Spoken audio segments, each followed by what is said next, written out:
Good morning, guys. It's Cheyenne here, and we are going to do a story time. Let's jump right into it. So, let's see, how many years ago was this? About 10 years ago now. Well, when I first, my very first try, or when I finally made the decision myself to look for some help or to talk to some people or to find a community around stuttering, I went to one of the, what do they call it? Chapter meetings the support groups. That's what they call it. And it was a support group with the largest or one of the largest quote unquote stuttering organizations in the world or America. And they had a meeting support group right up the road for me, and it was at the public library. And I was like, okay, well, it's time for me to find some help, to talk to some people about this and just to see where this takes me. And I said, okay, it's time. So I put it on my calendar and I went to the meeting. And then it was probably 4 of us in there. So it's a pretty small little meeting. And of course, as you guys already have experienced, I am sweating. I'm really in a panicked state of mind.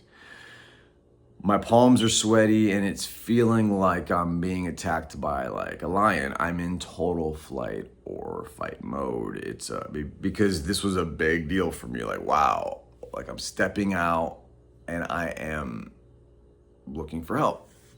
So I walk into the meeting and we start our introductions, and they spin around the table.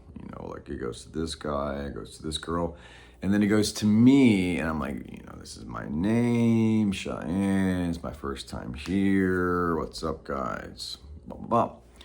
And then it gets to the chapter leader's turn, and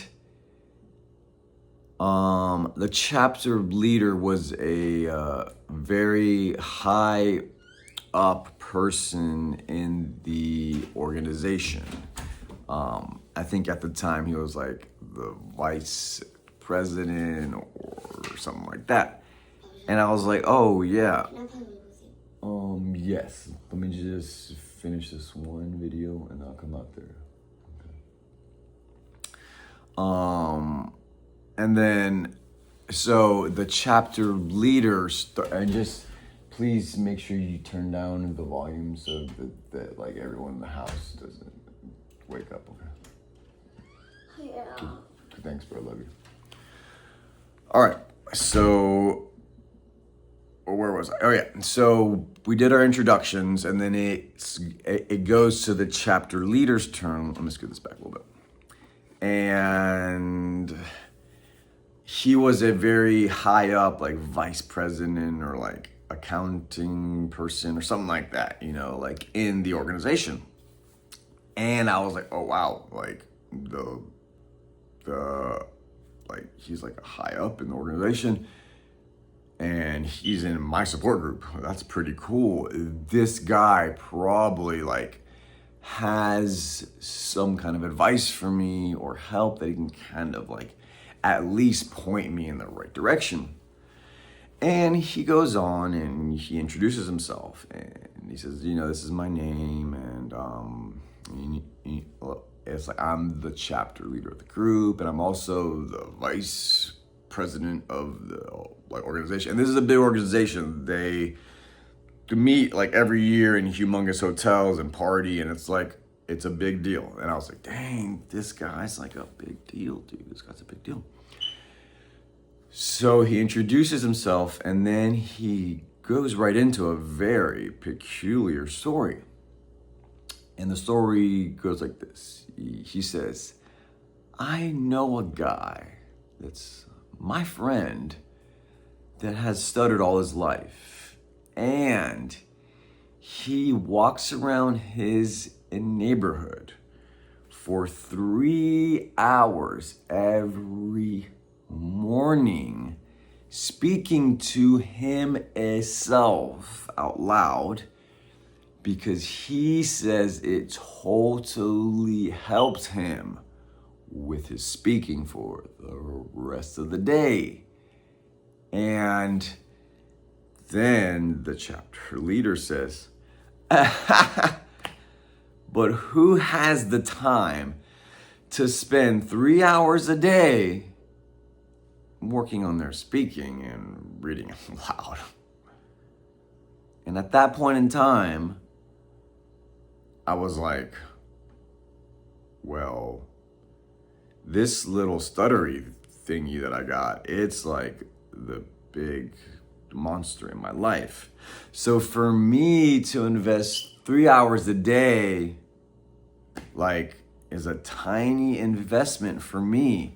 Maybe for you, it's not a good idea or too much work or just a stupid idea. But for the pain that I am going through, for my life experience, if I can invest 3 hours a day and have a little bit more peace for 21 hours of that day, I was like, that is a cheap price to pay. And that is when I knew that there was like a split amongst me and him. I'll just explain it. Because I was totally okay putting in the work as long as I understood that I was heading in the right, path. Because I didn't want to spend 3 hours a day and then I don't get any results, because I'd rather just sleep in or just not waste my time, obviously. But if I knew that if I stayed on the path, not overnight, but over time, and I practiced, maybe not 3 hours, but what if I started with half an hour a day or an hour? And if I knew there was a little light at the end of the tunnel, I would be willing to do just about anything, not compromise my morality, but just about anything to even make a little improvement in my speaking. So here we are practicing 3 hours a day. All right, guys, I hope you guys have a fantastic day. And always remember to never give up on yourself. And you gotta be your own best friend.